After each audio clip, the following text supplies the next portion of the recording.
Hi, ഉച്ചെത്തിയിട്ട് പോകുമ്പോൾ ഉണ്ടല്ലോ കടയിൽ നല്ല 2 ചുവപ്പ് വാഴപ്പഴം കണ്ട് കേട്ടോ.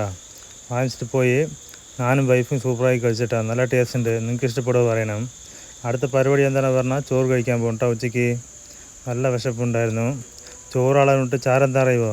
കാലത്ത് പിടിച്ചില്ലേ പരലുമീൻ, അതാണ് കേട്ടോ. സൂപ്പറായി ചാറ് വെച്ചിട്ടുണ്ടായിരുന്നു വൈഫ്. അളവിന് ഒഴിച്ചിട്ട് പരലുമീനുണ്ടല്ലോ പൊരിച്ചാൽ മാത്രമല്ല ടേസ്റ്റ്, ചാറ് വെച്ചാലും നല്ല ടേസ്റ്റ് കേട്ടോ.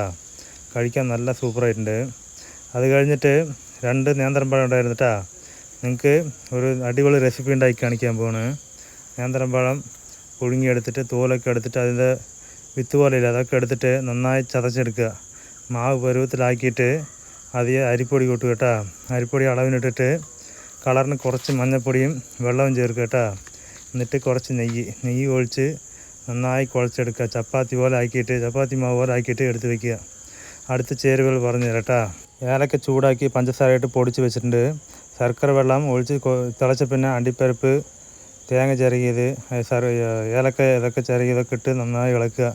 കുറച്ച് നെയ്യിട്ട് വറ്റിച്ചെടുക്കുക കേട്ടോ വെള്ളം. എന്നിട്ട് നന്നായി ഉരുണ്ടയാക്കിയിട്ട് മാവില്ലേ ആ മാവെടുത്ത് അളവിനെടുത്ത് നന്നായി പരത്തിയിട്ട് അതിൻ്റെ ഉള്ളിൽ മധുരം വെച്ചിട്ട് കറക്റ്റായി ഉരുണ്ടയാക്കി എടുക്കുക കേട്ടോ.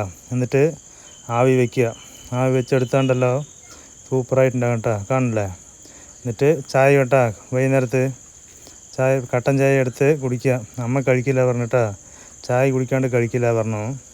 ഞാൻ ആദ്യം ഇതാ ടേസ്റ്റ് നോക്കാൻ പോകാം കേട്ടോ. മധുരം സൂപ്പറായിട്ടുണ്ട് കേട്ടോ കഴിക്കുമ്പോൾ.